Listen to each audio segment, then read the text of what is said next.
Welcome to the Glenn Beck program. Glenn is off tonight. He'll be back tomorrow. I'm Judge Andrew Napolitano tonight. Tax cuts and earmarks. How does that work? WikiLeaks founder Julian Assange is out of jail on bail. And will the government soon be able to regulate the internet? Let's go.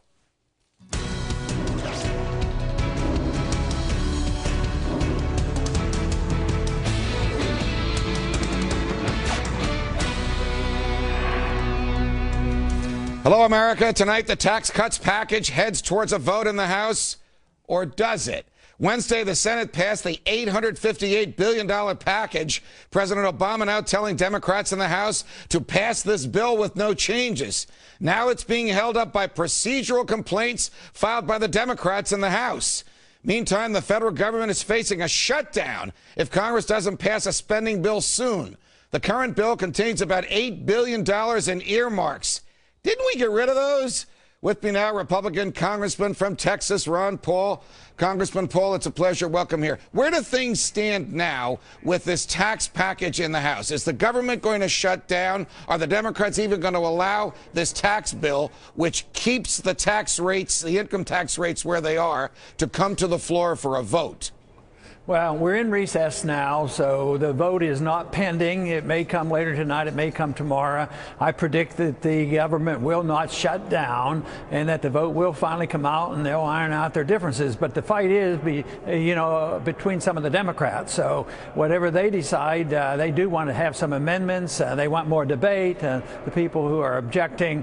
But I suspect that when the day is over, tomorrow's over, they're going to pass the tax package. But I guess we have to still wait and see. But it's been a couple hours now. We're just sitting here waiting for the Democrats to sort things out. Some of your colleagues on the Republican side, Congressman Paul, tell me that the number of Republicans in opposition in the House to the tax package is growing.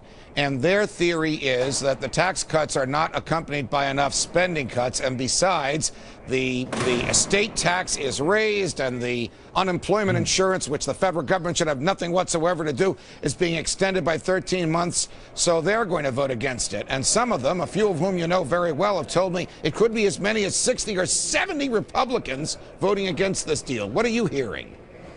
I haven't heard any numbers like that because I am going to vote for the package because I don't look at it as if I'm raising the inheritance tax at all. I'm voting to keep it from going to 50%. Because if you do nothing, if nothing is passed, the inheritance tax will be 50 and taxes are going to go up over $800 billion. And yes, there's spending in there, but if you weigh the amount of spending versus the amount of tax cuts, it's overwhelmingly in favor of tax cuts. It is true, spending is a big problem. There are some problems in the bill.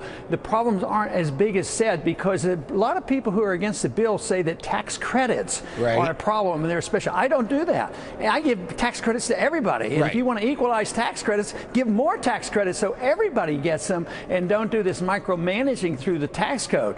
But of course, this is a reflection of how inept the government is and the Congress and the tax code. We need to get rid of the tax code, the income tax, and we need to have a rule in the House that says only clean bills that we should vote on. That would solve some of our problems, but we're not there today for sure. Would it be a good thing fiscally and philosophically if the government did shut down for a few weeks and the American people could see life would go on without the federal government for a little while? I don't think it would hurt one bit. You know, if an individual can't pay their rent on time, they might ask their landholder to say, look, I'll be there next week. They adjust. The owner and the renter adjust. And this is the way the government should adjust. They should, if they can't pay their bills, wait. But they're afraid the world would panic and the world would come to an end. But it would be an admission that we're in big trouble. But we are in big trouble. But to deny it and to continue to spend and continue to inflate and then waiting for the bond bubble to burst, that doesn't make any sense to me. All right, yesterday we all had on our desks here at Fox, I'm showing you with my hands, that piece of legislation that Senator Reid and Mrs. Pelosi proposed.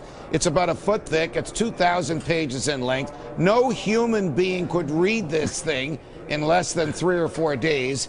It's filled with billions and billions in earmarks and wasted money. Is this the price that we have to pay in order to keep tax rates where we are. That the Democrats, and maybe some Republicans too, I don't know, have to give these Christmas tree ornaments to their constituents in order to take back with the right hand what they've given with the left. Now, are you talking about the omnibus bill, I guess? Yes. The $1 trillion. Yes. Oh, well, no, it's rather typical. Nothing has changed. Those who are in charge now certainly haven't got the message, and we don't know whether the Republicans got the message until next year. But, of course, I've been arguing this fight for 30 years.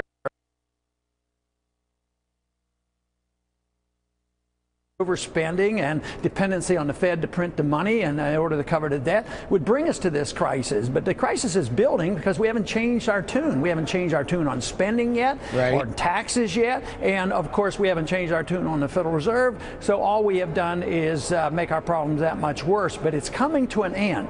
Markets are stronger than governments, and the market is saying that you just can't continue this forever. And I suspect here in the not too distant future, the market's going to indicate that they don't trust our dollar as they used to. A certain junior senator to be from the state of Kentucky, who's on Freedom Watch with me tonight on the Fox Business Network, will tell me that were he in the Congress this week, he would vote against the tax compromise. Listen, I'm not trying to divide you from your son. I know you guys are going to be staying in the same condo. That he would vote against the tax compromise because he thinks it doesn't accompany spending. Now, in fairness to him, he could do things in the Senate that you can't do. He could pull a Jimmy Stewart and stop the Senate from doing everything it wants if it's spending too much money. Am I right?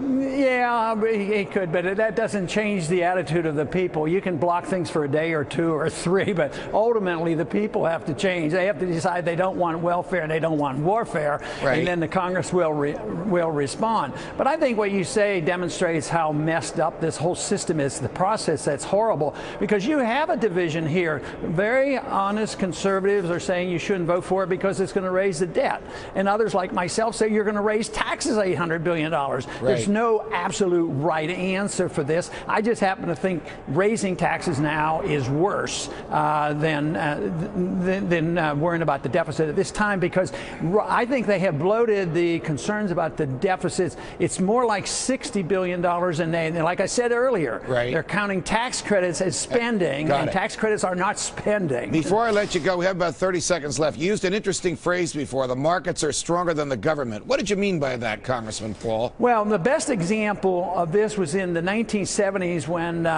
in the 60s, when I was watching what gold and the dollar was doing, and we pretended the dollar was as good as gold at $35 an ounce, but we kept printing money. But the world knew that they couldn't do it. So finally, that broke down, and the gold window was closed, and then gold broke out from $35 after having been there for 20-some years.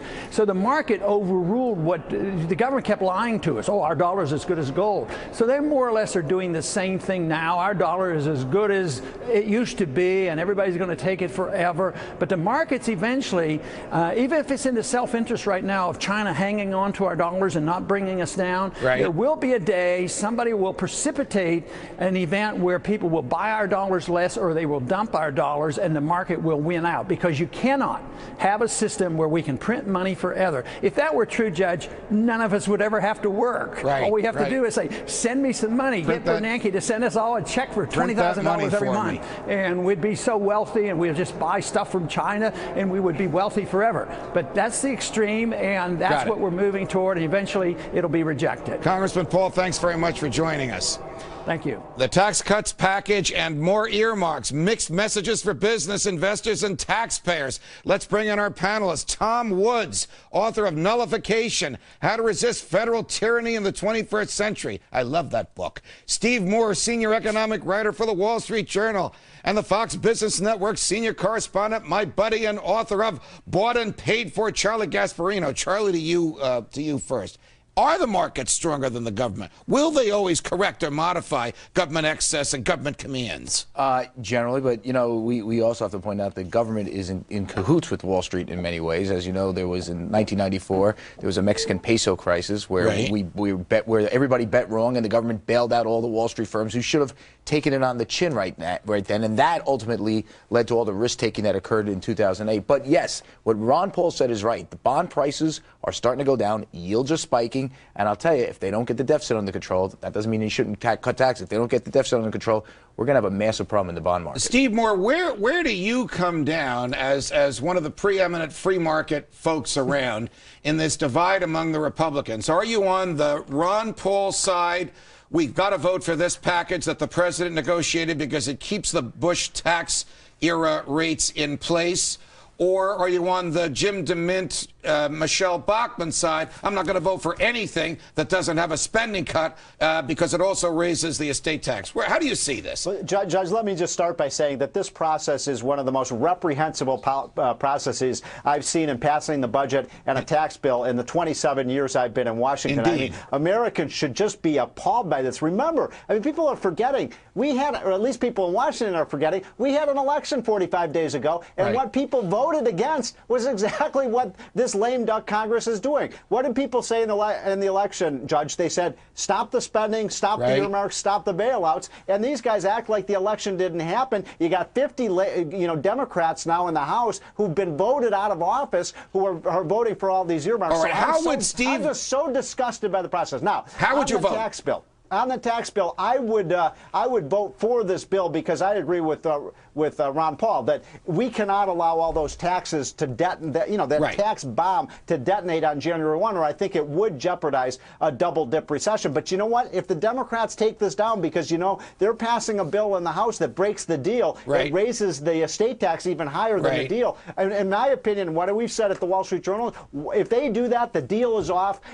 Kill this thing, and you deal with it in January when we have a Republican House. Tom Woods, have the Republicans gone back on their word on earmarks, or are earmarks such a small, minuscule part of this that it's just political pap, and in the long run, a drop in the bucket? It doesn't matter if the earmarks are in this thing or not.